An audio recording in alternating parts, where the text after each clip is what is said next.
Morning, everybody. That wasn't like a response, like call and response, but can people online hear me?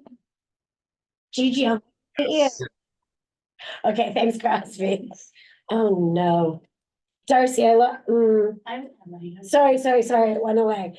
Well, anyway, I'm not gonna, do much of an introduction because everyone knows the fabulous Dr. Lucas Hill, but I am gonna read a poem that, ChatGPT helped me with, as well as Darcy, since I don't understand how to use it. Lucas Hill, a beacon of light, guides with compassion, shining bright. In HIV's realm, he takes a stand, bringing hope through his expertise and advance. I don't understand that. It's so true. Yeah. Anyway, really a person that needs no introduction. Thanks, Lucas, for being here. Sure, and thanks, ChatGPT. Wonderful. So, thank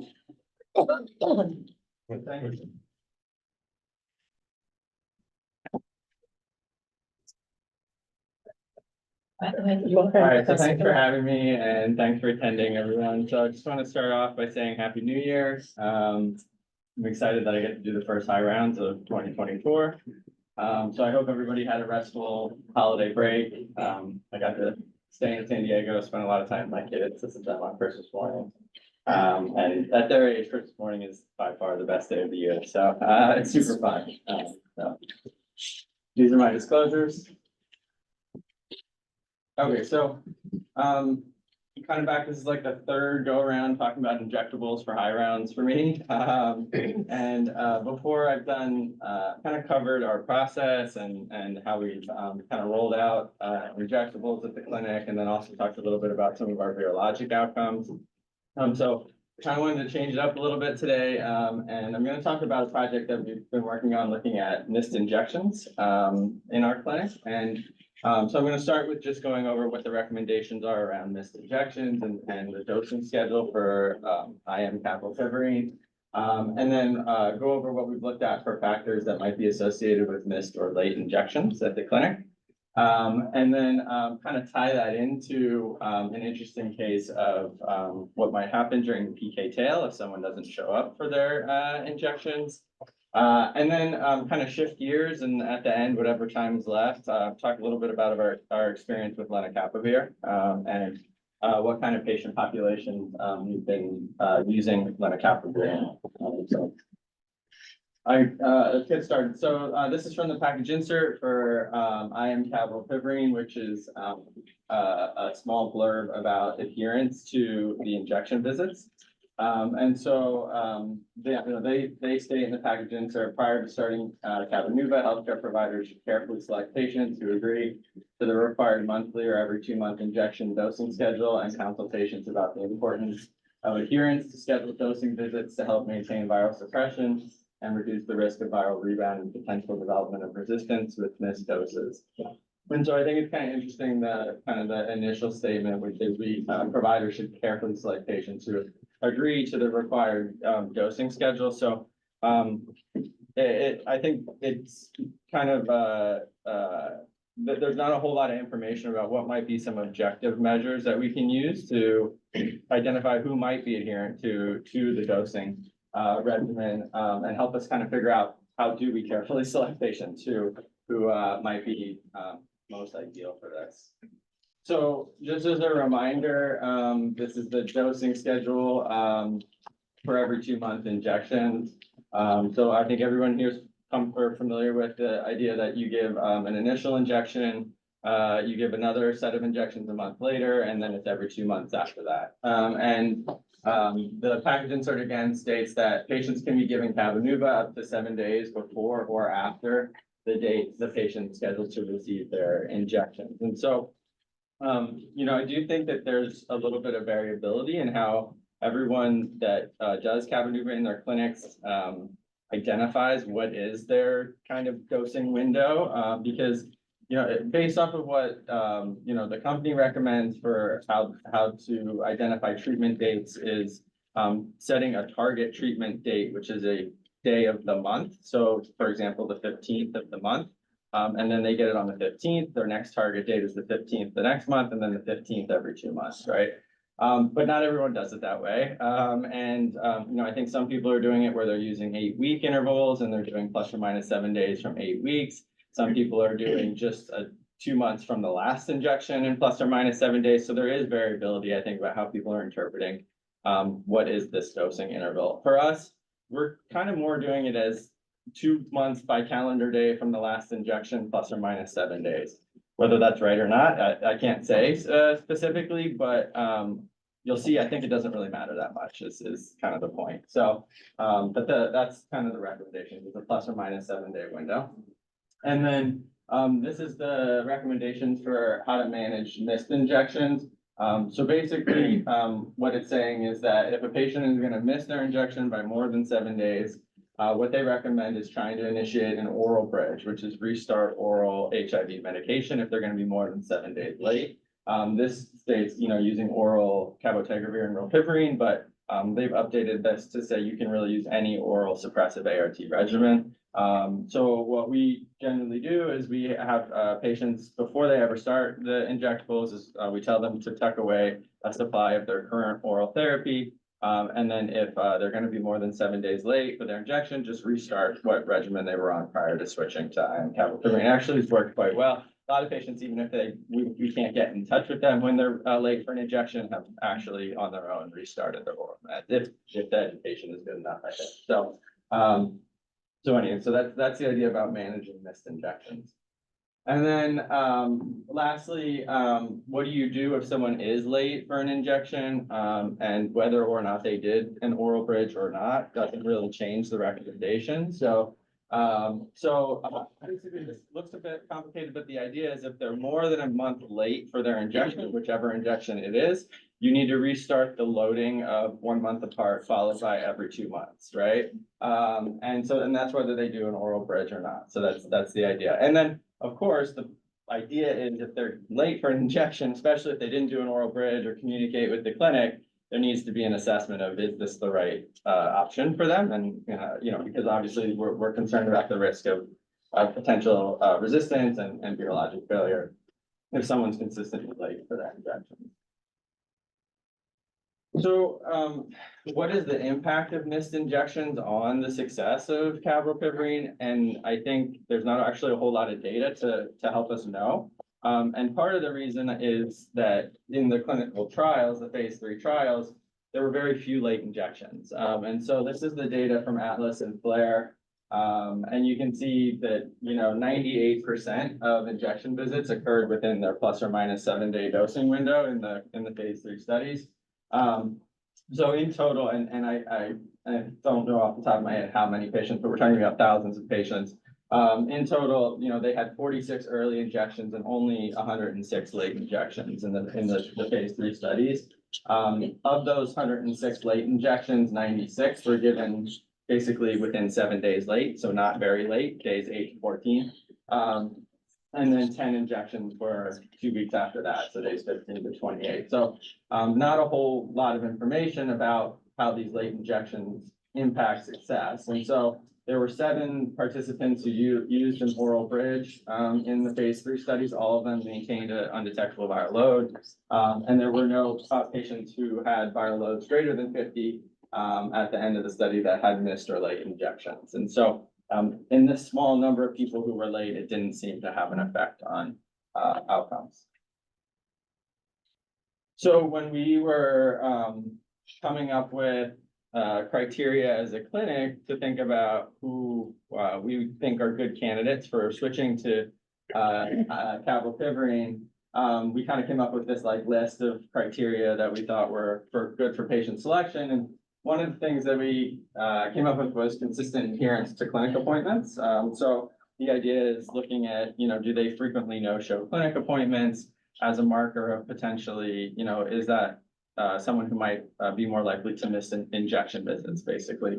And so I think logically it makes sense, but we don't really have any objective data to say that that's true. And is that really a good measure of who does or does not adhere to their injection visits? And so that's kind of what we wanted to look at is that a good criteria for someone? And I can say, despite this being our criteria, we're quite I don't know, you want to say forgiving, but I think we look at the situation in front of us and try and make a shared decision with the patient about what's best. So this isn't something that we really hold to very strictly, but it is something that we do look at when we're thinking about something for switching to capital equipment. And just to mention, we did kind of already look at the impact of late injections. So this is I presented on this data last year, IRound, and since we published it in JADES.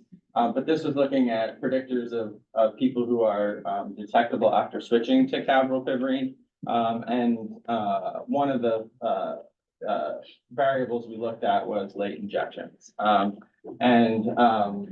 We had a total of 15 people who had their injections outside of the dosing window, and this was a cohort of around 170 people. 6 of those were only 1 day outside of the window, 2 were 2 days outside of the window, and 7 were 6 to 28 days. And the point is that it didn't correlate with detectable viremia or virologic failure or anything like that. So it's an initial sense that this wasn't really a major issue, but now what we look at is a larger cohort and a little bit more information about still what might impact late injections, because there's more impact than just virologic outcomes when people don't show up for their injection visits, basically. And so that led to this project, which is evaluation of predictors of late injections at Owen Clinic. So this will be at Croy. It's kind of a preview to what we're going to present in our poster. But so like I mentioned, there's limited data evaluating predictors of missed or late injections for IM cabrolpivirine, and there's also limited data regarding the impact of late injections on viral suppression. And so like I mentioned, it's not just the virologic outcomes, but it's also that it takes increased resources to conduct outreach for people who miss injection visits, right? So, we have a whole team and particularly Elvia, our pharmacy technician, and as soon as a patient misses an injection visit, she's getting on the phone, she's calling the patient. Most of the time, it takes multiple phone calls, it takes pie chart messages. So there are resources dedicated to this. And when you're trying to scale things up, and you're, doing this for hundreds of people in our clinic that are receiving injections, the more people miss, the more effort it takes. And that does take time away from everything else that we have to do about this. So, and then also it takes up appointment space, right? So we do have limited appointments for injection visits. And if someone's scheduled and they don't show, that's taking another appointment space from somebody else too. So, so it's not just about the virologic outcomes, but that would obviously be the most important. So we did a retrospective review of people who received cabrolpivirine for at least 6 months between May of 2021 and August of 2023 at the Owen Clinic. And what we looked at was demographics, baseline viral load and CD4 count when they switched to cabrolpivirine. We actually looked at distance from the clinic as a factor too. So we calculated that just based off of their zip code on their address. We went from the center of the zip code to the clinic as the distance to the clinic. We looked at if they have active substance use, what dosing regimen for cabrolpivirine they're on every 1 month versus every 2 months, or did they switch between 1 month and 2 months. And then we looked at their office visit no-shows 1 year prior to switching to cabrolpivirine. So just their visits with their primary care provider, how many no-shows they had 1 year prior. Again, the whole point being, is that a good measure of likelihood of missing injection visits? And then we looked at their injection visit no-shows, their injections given outside the dosing window, and then also their virologic outcomes. So we evaluated no-shows to the visit type of Owen Injectable. So at our clinic, we created a separate visit type in Epic called Owen Injectables, which is where all of our patients who receive IM cabrolpivirine are scheduled to come in for a nurse visit for their injections. And so we looked at the no-shows to those visit types. It doesn't capture everything because patients are sometimes given their injection with their office visits with their primary care. So if it coincides with the date they're due, they'll be given the injections at their office visits. We didn't capture the no-shows to those visits. It's too hard. I can't tell on the no-shows to the office visits if they were going to get cab or not without doing a whole bunch of manual review. So So that was too hard to figure out. So we really just focused on no-shows to the Owen injectables. And then just the definition of a no-show, which I think in clinic, we're all aware of that definition, but maybe not if you're not practicing in clinic. But a no-show is really just a missed visit that wasn't canceled or rescheduled prior to the appointment time. So we didn't consider cancellations because a lot of times that means the patient called in, rescheduled, and didn't require that same rescheduling effort that a no-show visit required. But this would be patients who were scheduled, they just didn't show up, basically. We excluded people who had a late injection if we knew it was because they had COVID, because obviously that's kind of a different factor leading to late injection, probably a whole different subject in itself. And then also we excluded patients if we knew they were traveling. So like if they let us know ahead of time, they were going out of town and they planned for it and we set up a plan for oral bridging and stuff like that. We didn't include that either. And then our statistical analysis, we did Cox proportional hazard regression to evaluate predictors of no-shows to injection visits or late injections. So we had 287 people we included in the study. The median age was 42 years, 54.4% were non-white, 38% were Hispanic ethnicity, and 15% were female sex assigned at birth. The median follow-up time was 450 days, so pretty long actually. Most of these patients have been on injectable for over a year, or over half the patients have been on for over a year. The median distance to the clinic was 4.8 miles. And we evaluated a total of 2,803 injection visits, and the median number of injection visits per person was 9. So in total, we had 92 patients, so 32% that had at least one no-show injection visit, and 15.3% or 44 patients who had at least one injection outside of the recommended dosing window. So a little bit hard to see, but this is looking at factors associated with no-show visits. So this is the total. The column here is 92 patients who had at least one no-show. And then the other column is 195 patients who did not have at least one no-show. And then we compared factors. So age this is a univariable analysis. I'll show you the multivariable analysis in a second, but age was significantly different. So those that had at least one no-show were younger than those that didn't. So a median age of 37 as compared to 45. No differences in race, ethnicity, no differences in the percentage of those that were female sex assigned at birth or gender identity. Insurance was just barely significant.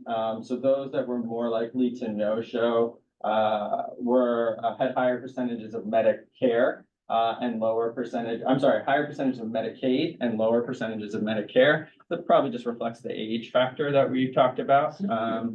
And then distance to clinic was no different between the two. Neither was being undetectable at the time of switch or the CD4 count at the time of switch. CD4 count was high, median was 710. And almost 90% were less than 50 at the time of switch. 15.7% had active substance use, but there was no difference in terms of no-shows related to that. 44% received an oral lead-in. Again, no difference. The CAB dosing schedule, the majority were on every 2-month dosing, so at 78%, but no difference between those. And then if we look at having at least one office visit no-show in the year prior, there was a significant difference between those that no-showed to their injection visits versus those that didn't. So 64% of those that had a injection visit no-show had a no-show to an office visit in the year prior versus only 40% in those that did not have an injection visit no-show. And then for late injections, those that had a no-show to an injection visit were more likely to have a late injection. That's probably intuitive, but in total, I said 15% had a late injection. Of those that had a no-show to an injection visit, 30% did versus 8% that did not. And then there was no difference in terms of virologic outcomes between those that did and did not no-show their injection visits. This is not late injections, this is no-shows to injection visits. But we'll look at late injections and it's the same. Yeah, go ahead. So I find it also really interesting if you look at insurance, and so clearly Medicaid 58%, but then the next prevalent group is commercial, which is 30%. Mhm. And I would hypothesize that the populations that belong to those two different groups potentially are no showing for very different reasons. Yeah, I think that's a good point. And we actually have a relatively large percentage of commercial patients on IM covering 30%, but yeah, there are different reasons probably. But that's not what's driving the difference there, because the commercial, the It's not, percentages are, it's not, I was just thinking about You were the just thinking about- barriers and facilitators of, it's receiving CAB. So for, my hypothesis would be for commercial would be because they're working and we only have Monday to Friday, 9 to 4 visits or 8 to 34 visits. right, But that's likely not the case for the Medicaid population, or that's probably a part of the case of the Medicaid population, but there are likely other reasons. Yeah, and we'll see too, when we do the multivariable analysis, insurance also falls out as a predictor, but. are you trying to capture reasons for missed doses? No, it's I Yeah. mean, we could try, it's That's- not very well documented. Right. Even though we touch all of these patients, the reasons why they're late isn't always. Yeah. All right, so this is the multivariable analysis. So after the multivariable analysis, the variables that were independently associated with at least one no-show injection visit were younger age. So the hazard ratio, it's protected as you get older, it's protective of missing injection visits. And then having at least one pre-switch office visit no-show was also significant at the hazard ratio of 2. When we looked at incident rate ratios as well, right? So basically the incidence of having a no-show injection visit if there were no pre-switch missed visits was 3.3 per 100 visits. And the incidence if you did have a pre-switch missed visit was 9.9 per 100 visits. So it's an incident rate ratio of 0.33, which was statistically significant. And then we also wanted to look at, was there an association between how many pre-visit office visits you missed and what was the likelihood of no showing an injection, right? And so that's what this table shows, and it's a very nice linear relationship. Basically, the more pre-switch office visits you miss from 0 to 5+ in the year prior, your percentage chance of missing an injection visit goes up every time you miss it. So from 20% with no missed office visits to over 75% chance of missing an injection if you have 5+. There's a question from Shannon. Did you look at housing instability? No, we did not. Because it's very hard to Mhm. find. That's definitely, and I know it's something that you're starting to work on. Yeah. Right. Yeah, so But yeah. it's outside of having their address be 200 West Arbor Yes. Drive, in Epic. Right, which is something. Which can work, but isn't always accurate. But, that's, at this point, other than just combing through charts is the only way to really figure it out. Here's So. the lesson 300, if you sent the list to all of us, we could just tell you, right? Yeah, no, I think it's, in my mind, I kind of know who they are, so I could probably, also go through the list and figure out. Sorry, Lucas. Tom said you have viral outcomes for these groups, but I thought you, Yeah, I will, Present- yeah, I did, I thought you presented. yeah, well, so for these groups, they're here, so, Yeah. this is the percent that had a viral load of greater 50 than any time after switching to cabopivarin, greater than 200 anytime after switching. And then we had 3 virologic failures in this cohort, none of which, there was no association between any of those and being, missing your injection visit, basically, no showing your injection visit. So Edie's asking, did you look at substance use disorder? And I see Yeah. that listed. Yeah, so in total, about 16% had active substance use disorder. Again, that's mostly extracted from chart review, right? So we don't have great measures in Epic of capturing that. So that is probably represented, but it's, what it was objective in the chart. Yeah. Did you look at this database in regards to like which percentage of patients you started because they're good candidates versus people who started because they're not so good candidates and this would improve their adherence by doing a check? Yeah, that's a good question. No, not specifically. We didn't look at that. You know, whether or not that's skewing your table. But it might be interesting to look at, right? Mhm. You know, because it would be great if the high risk people that are Sure. typically no showing still actually do well. It might be good to show. Yeah, I think the only marker we have of that really is what was their viral load at the time of switching, right? And, you know, there really was no difference between the groups in terms of being undetectable at the time of switch. So if you want to use that as a marker of those that are struggling to adherence, I think that suggests that wasn't really a factor. CD4 count also wasn't different, although that's not quite as much. But if you use like, if you, going forward, look at everyone, you know, do they meet all the indications for start and sort of yes or no, and then compare the two groups, but I guess the viral load is Probably the baseline is one of biggest- the one biggest of the drivers biggest of it that would drivers. make someone not eligible, yeah. Yep, exactly. And we always worry about transportation. Interesting that distance to clinic wasn't significant, although numerically, those that didn't show were further from the clinic. It wasn't statistically significant. But The distance also seemed like the upper limit was like 11 miles. that was the median, not the range. Oh. So that was the third quartile, but yeah, so there were some that were definitely beyond that. So. Can I just clarify, this is just people on cab, not cab plus? This is just people on Cabo River. Okay. Yes. Sorry, there's one more question and then maybe we'll stop and move on. Dave, do you want to unmute yourself? Because it's a long question. If not, I can read it. I'll start and he can interrupt me. Can you hear me? Can you hear me? Yes. Okay.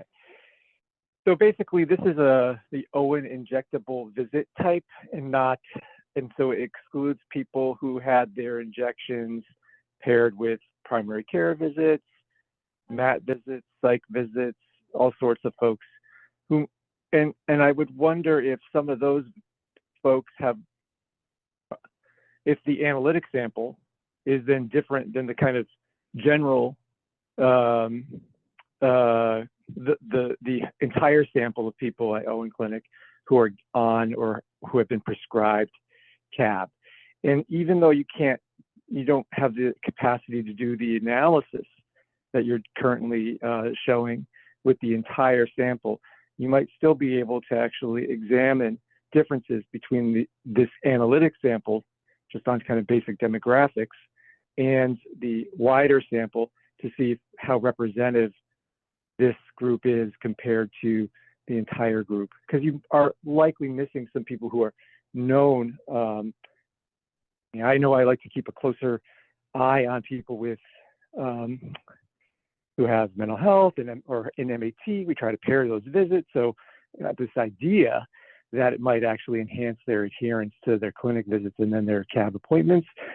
So I wonder if actually not only are we missing substance use in your substance use, mental health, whatever, in your analysis by virtue of the kind of the flaws in our system of characterizing folks and, easily, I guess, but also, those who have known active problems who are managing elsewhere are getting excluded from your analysis as well. Yeah, no, I think that's a valid point for sure. It is incomplete to not also capture the office visits, although the majority of these injections are given in this visit type. So I think it still does provide a picture. I think I agree. I think, when patients that are seeing, receiving medications for addiction treatment at the same time as cabopivirine are often giving these at their, visits for that. That's a relatively small number of patients overall that have active substance use in our clinic. So I think we're still capturing a lot of those patients in this, but yeah, point well taken for sure. And then the figure on the right is the time to event analysis, looking at the probability of attending all of the injection visits in those with and without at least one office visit no-show in the year prior. So the top dashed line are those that had no missed office visits in the year prior, and then the solid line are those that did. And you can see there's a clear difference between the two in terms of the probability of attending all of the injection visits. Did a very similar analysis for late injections, so these are people outside of the dosing window. And variables, in the univariable analysis that were associated, again, age, was associated with more likely having a late injection, so we had 44 with a late injection versus 243 who did not. Sex assigned at birth was different in this sense, so we only, for those that had at least one late injection, only 2.3% were female, so there were more male assigned at birth versus 17.3% in those without a late injection. We have a very, very limited number of female sex assigned at birth, so you have to take that with a grain of salt. But in addition, insurance didn't matter, distance to the clinic, not a load or CD4 count at time of switch, substance use. Dosing regimen did not matter. And in this sense, for late injection, having a pre-switch no-show visit did not correlate with late injection. So there was no difference between the two. And also virologic outcomes there was no difference. So of our 3 virologic failures, none of them had a late injection. So that was not a factor associated with it. So in the multivariable analysis, looking at predictors of late injections, the number of late injections range from 1 to 3 per patient. And the duration of the missed injections ranged anywhere from 1 day late to 59 days late. 72.7% were late less than or equal to 7 days. And 95.5% were late less than 14 days. So we have only 2 patients that were late beyond 14 days. One was 30-ish days and the other was 15 days. So after we did after we controlled for age, the only variable associated significantly with late injections was male sex assigned at birth, with a relatively high hazard ratio, but a large confidence interval because of the limited number of female assigned at birth, which is interesting. And I don't know, you can hypothesize why that might be the case, but anyways, younger age, although not significant, was very close to significant. So there was a trend towards significance also with younger age. So I think younger age does seem to continue to come up as a higher chance of missing and being late for injections. There was no relationship between no-shows to injection visits or late injections and having a detectable viral load after switching or with virologic failure. We looked at the analysis also with removing those that did an oral bridge, all right, because about 30% did an oral bridge. And again, that didn't change anything related to the virologic outcome. What about the insurance? Nope, no difference between the two, yeah. Lastly, we kind of wanted to think about this in a practical sense, and we thought, well, maybe clinics would be okay with a 1 missed injection visit, but maybe when they have missed 2 or more, that might be a trigger for some clinics to say maybe this isn't the right option. So we looked at 2 or more no-show injection visits as well. So there were 43 or 15% who had 2 or more no-shows to injection visits. And in the multivariable analysis, the variables that were significant were having, again, at least 1 office visit no-show pre-switch and younger age, again, for 2 more injection visits. And again, we did the time to event analysis, and it basically shows having at least 1 pre-switch no-show led to a higher probability of having 2 or more post-switch no-show visits. So interestingly, looks much better on my computer standing up here, but interestingly, I didn't know that this data existed until I was preparing this presentation. Probably was only published a couple months ago, but the upper cohort actually did somewhat of a similar analysis. And they have less factors looking at and this was late injections. And they used the same definition as we did, which was from the 1 injection to the next, they used a 2-month calendar date plus or minus 7 days. They had 1,152 injections over a 13-month period. Their median was 3 continuation injections per person, so less follow-up than us. And they saw no relationship between virologic outcomes and late injections. So they had, I think it was forget how many needed late injections, but it was a total of 323 participants. The only factor they saw associated with late injections was a history of AIDS defining illness, which we did not include in our analysis, but I think we're gonna go back and look at that too now to see if that also is the case. They did not really speak to why they think that is.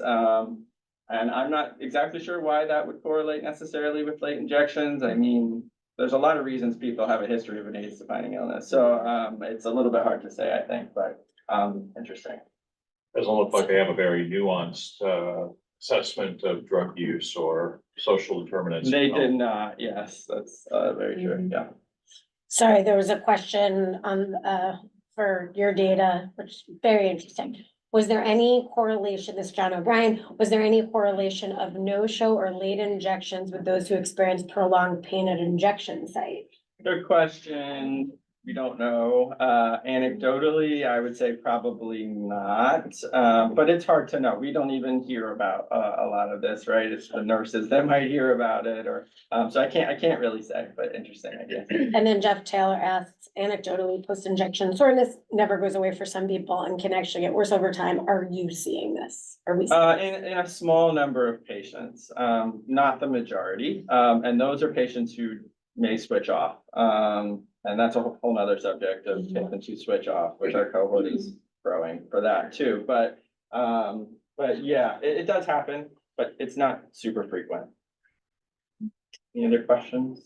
Nettie just commented, I think a history of AIDS defining illness is an odd variable to assess in this context. What? Do I trouble you to speak up? Oh, me? Yeah. Wow, no one's ever told me. Yeah.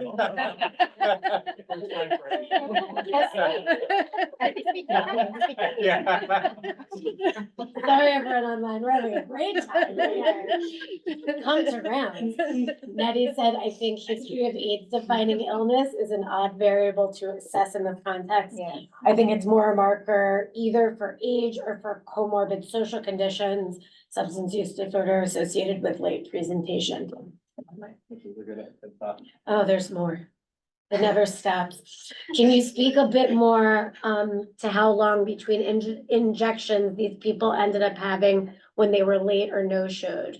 Yeah, so it was here, so out of the 44 that had a late injection, 32 out of the 44 were 7 days or less late, and 42 out of 44 were 14 days or less late, so 2 were outside of 14 days. That answer the question? Yeah. It sounds like it, and you have it right there.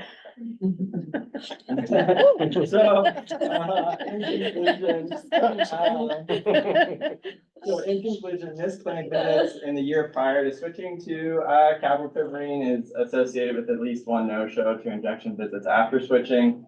And I think, you know, the biggest impact is that, and also greater frequency of missed clinic visits pre-switch results in higher rates of missed injection visits. And we see the same trend for multiple missed injection visits. The missed clinic visits in the year prior were not associated with late injections. Only male sex assigned at birth were more likely to have late injections than female sex assigned at birth. And I think maybe this speaks to the efforts of our staff to reschedule missed injections, right? So, you know, I think, you know, obviously we're seeing this as a group that does miss more injections, but they're not having more late injections. And so there's a lot of effort that goes into rescheduling these patients within their dosing window. So that may speak to why there wasn't a difference in the late injections, because there is an intervention happening once they miss their injection visit. Missed and late injections were not associated with urologic failure, which is reassuring. I think this is a trend when you look at the limited data that it seems to suggest that there isn't necessarily association, although we're talking about short-term late injections. We're not talking about long-term, right? And the primary impact of no-shows to injection visits really is the additional resources needed for outreach, rescheduling, appointment availability, right? We've got, you know, 430 people on cabopiprine. It's a lot when they miss injections. And so we really try and keep that list as short as possible in terms of no-shows and how much outreach we have to do. And again, credit to Elvia, she does all of this work for us, so. Can I clarify, so with the rescheduling efforts, are there also case management things that get like, do they offer rides? Or is it just? Yes, no, it's all of that, right? So it's engaging if they have a case manager, their social worker, it's setting up rides, it's everything, right? So we're doing all we can to try and remove the barriers to. Has that been documented somewhere? Cause that. Outside of having to go through all the charts, I mean, it's possible, but not in a systematic way, fortunately. So the day-to-day of clinic life doesn't always allow it, so. But anyways, so I did want to tie all this into the consequences of the PK tail. Yeah. How many, just there were a few I can- questions at the I can end. probably, I don't want to take. I might any not more. finish the lens stuff, but that's okay. Oh, I can take more questions. all right, I felt bad. I made fun of Shannon, but she was talking No, about the yeah. opera study in Yeah. the how people were missing, how long the. Yeah. How, no, how long How people far were, outside? So yes, it's how far out here. the window. This is,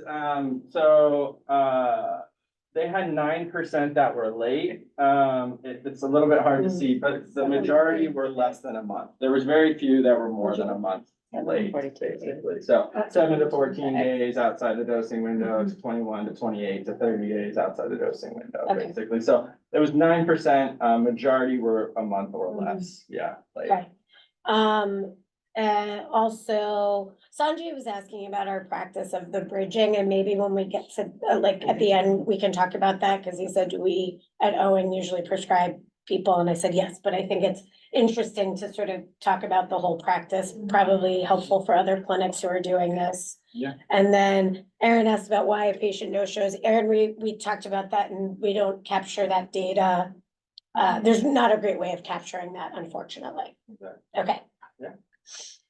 So, this is a case of, consequences of the PK tail, and we probably need to write it up, because I don't think there's any cases yet, about resistance happening during the PK tail, but, we talked about how, these late injections don't correlate necessarily with virologic outcomes, but everyone generally was late a month or less, very few outside of that window. This is a case where we're talking about someone who doesn't come back, basically. This was a 40-year-old female, who was diagnosed with HIV in 2021. She has a history of postpartum depression, PJP, substance use, and DVT, and she established care with us in 2022. She's unsheltered, daily methamphetamine use, and was expressing a lot of interest in long-acting capivasertib. Because she really struggles with medication security, her meds are always being stolen. Just her general social situation is making it very difficult for her to adhere to daily oral therapy. Her ARV history really was just Biktarvy, which was started in 2022. She was on fluconazole, Xarelto, Dapsone, and hydroxyzine. So she had attended, I think it was like 3 clinic visits in a row. So she was started on capivasertib, obviously with the discussion around the consequences of not coming back. She was started in July 2022.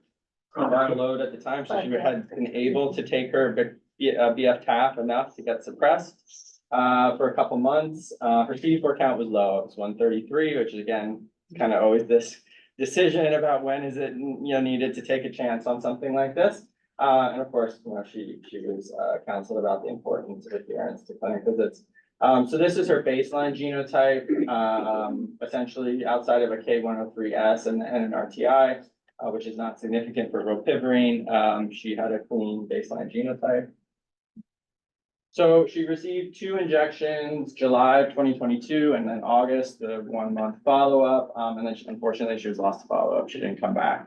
And then she resurfaced in May of 2023 with PJP pneumonia in the hospital. And she had not taken any ART since that August injection. And when she came in, her viral load was 36,000, and her CD4 count was 33. Really terrible to see anything up on the screen, but essentially what I'm showing is this is a RNA resistance test that was done when she was admitted. And what showed up was an additional NNRTI mutation in Y181C, which is selected by ropivirine. So she had selected out an additional NNRTI mutation during that PK tail. And what's interesting is, we were asking ourselves, right, so this is an RNA resistance test. This is dictated by drug pressure. And so if there's not drug pressure, mutations won't be expressed. Some mutations won't be expressed, right? Because it doesn't have to express the mutation. So, you ask yourself, if, this is 9 months since your last injection, how much drug pressure is there, right? Because what we're concerned about is, although this didn't show integrase resistance, is that potentially because there wasn't enough drug pressure. So fortunately, we did an archive genotype at the same time, a proviral DNA resistance test. So this should not be impacted by the presence of drug pressure. And what it shows, interestingly, is fortunately no integrase resistance, but a lot more NNRTI mutations than what the RNA resistance test detected. So A98G, E138Q, Y181C, M230L, those are all selected viral piperine. So this is a case where someone who, fortunately, this is our only case in the clinic that we know of. But this is a case of someone who didn't come back for their injections.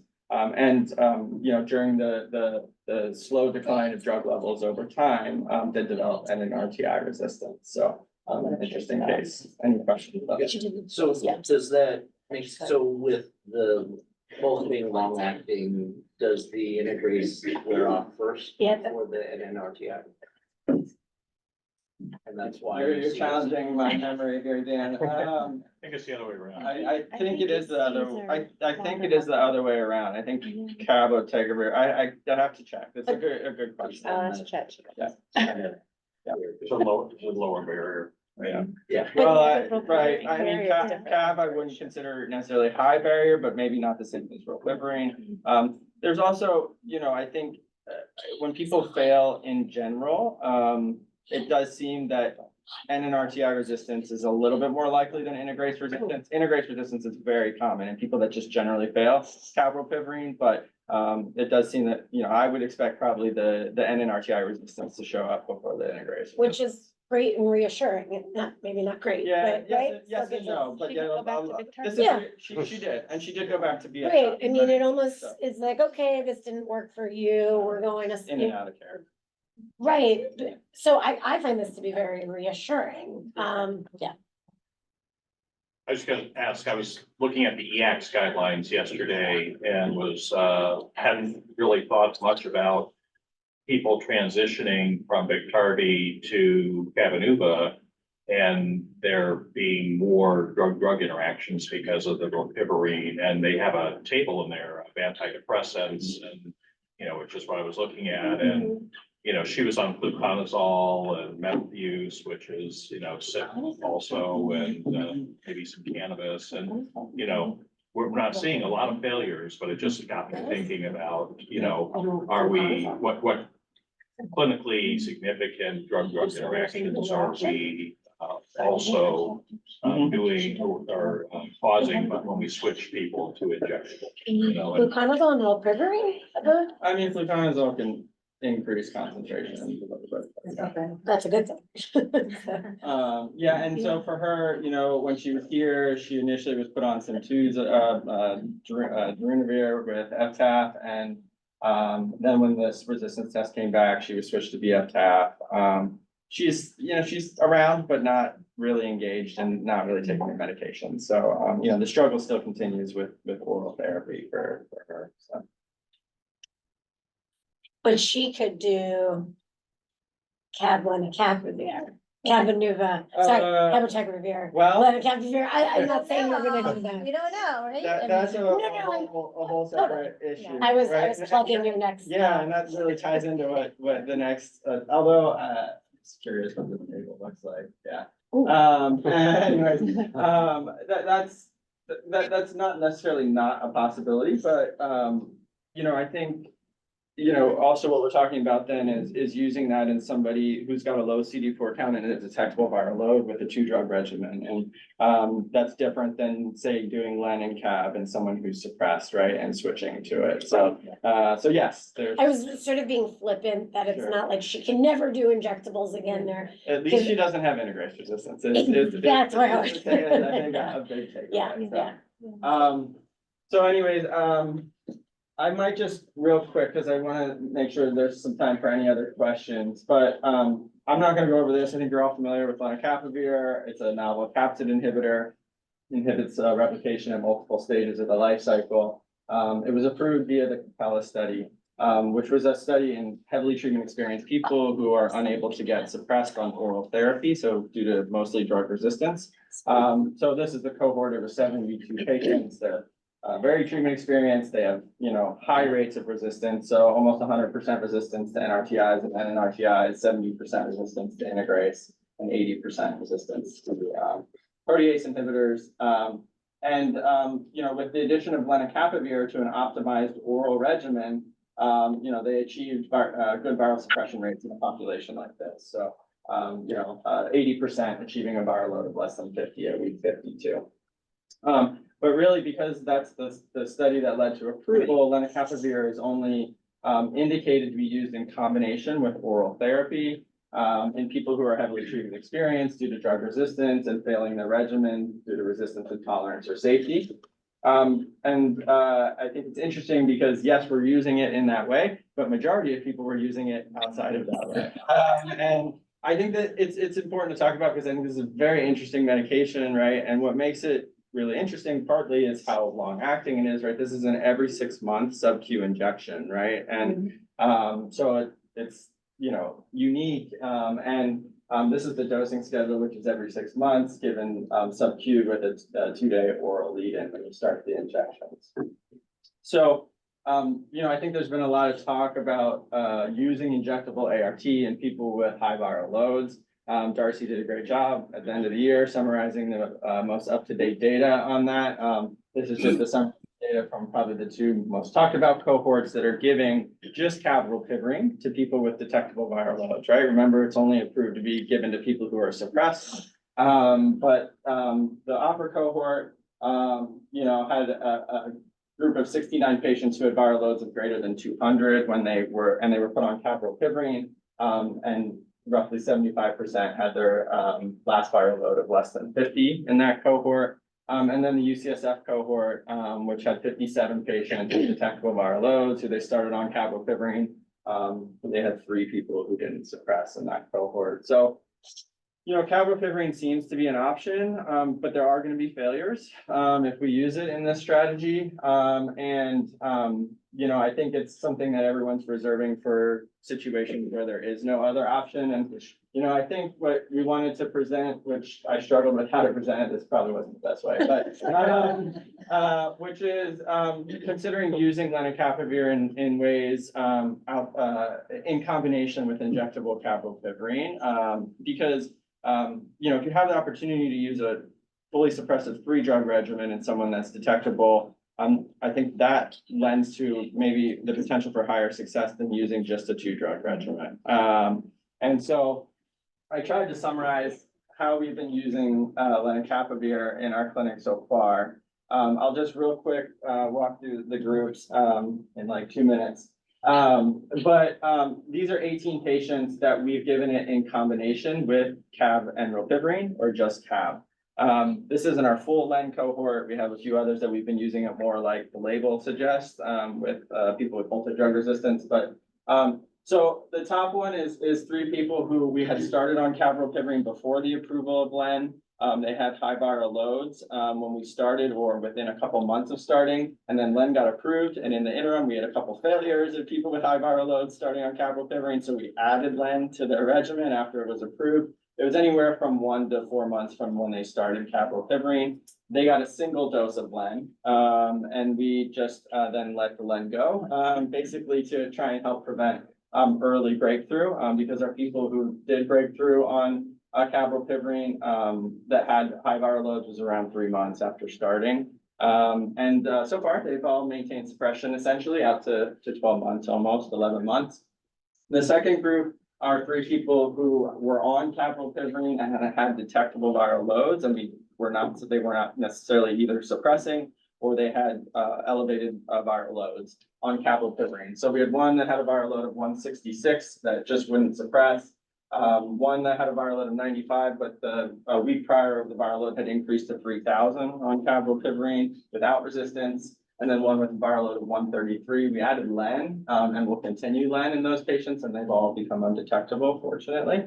One patient, who had a very high BMI, a BMI of 41, and she, is a Black female with a high BMI, and around the time we had two patients who were Black females with high BMIs that ended up, having failure to capylpivirine, and she had very high internal and external stigma, and we did not want her to fail. And so we added len to her regimen. She's maintained suppression for the last year. And then I think of probably most interest is this group of 7 patients here who had viral loads greater than 50 with non-adherence to oral ART. And that's kind of the group that we're talking about. Their viral loads ranged anywhere from, less than 200 and a few to 200,000. Their CD4 counts ranged from 2 to 400. And they were started on mostly len plus capylpivirine. We had one patient who we added ipilimumab for, because they had NNRTI resistance. But so far of those that we've had virologic outcomes, that's been good, although follow-up time has been quite limited so far in most of those patients. But so far, it seems to be working out. A lot of these patients, we're gonna only plan to probably give a single dose of lenacapavir, achieve suppression, right? It sticks around for 6 months and then maintains suppression with capylpivirine probably. We've got 3 patients who have NNRTI resistance and wanted injectables for one reason or another. So we've done either just cabotegravir plus lenacapavir or capylpivirine plus lenacapavir in those patients. It's early and we don't have much outcomes yet in those patients, but theoretically, we hope it'll work. And then the last patient is kind of a different situation. He's a case in himself, someone who would not suppress on oral ART for quite a long time. But we switched to injectables, and so far so good. So in this cohort of those that have received len plus cab with or without rilpivirine, 61% were non-white, 22% Hispanic, 95% male. It's a difficult to treat group, 22% with unstable housing, 67% with active substance use, and 44% with CD4 counts of less than 200. So far, 83.3% received capylpivirine and len. About 40% are only going to probably do a single dose of len. 78% their last viral load was less than 50. 89% their last viral load was less than 200. We have one with unknown response because they haven't done labs. And we have one patient who gave an injection of len, capylpivirine, and who did not come back after that first injection, unfortunately.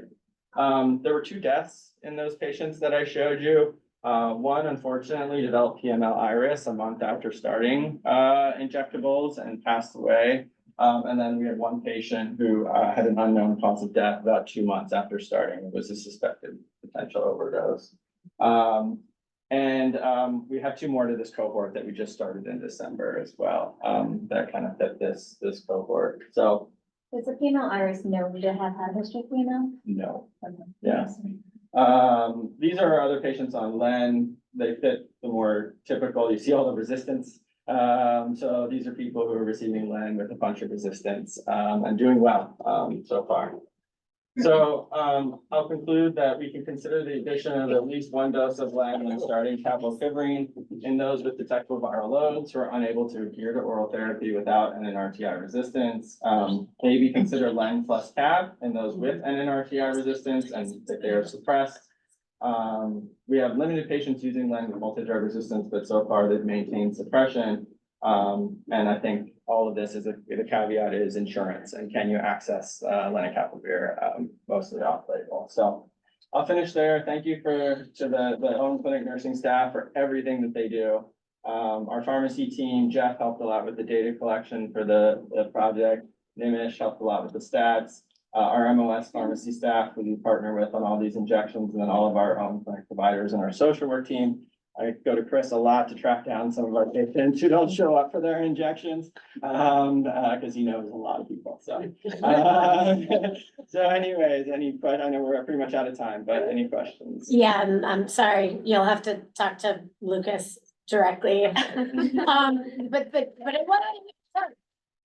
Tom, do you want to plug your study since it's open for 1 more month? I was just gonna let him talk about the Yeah, latitude. thank you. Yeah, it was just to remind everyone that there is the Latitude ACTG study to try and answer the question about people who have difficulty with adherence and switching to injectables. And so really this will enhance the data that was presented here. The inclusion criteria are that they have to have been out of care, so no visits for 12 months, or have had a detectable viral load in the last 12 months. And so on the study, they get reimbursed to get their viral load undetectable on orals, which is a big benefit if people are struggling with oral medications. And then they're randomized to orals versus Cabenuva. So that would be an option. It's open for another month. You can just message me if you have anyone that might benefit from that. Thank you. Thanks, Pat. Any other questions? Shoot me an email if anyone has any. Lucas, that was fabulous.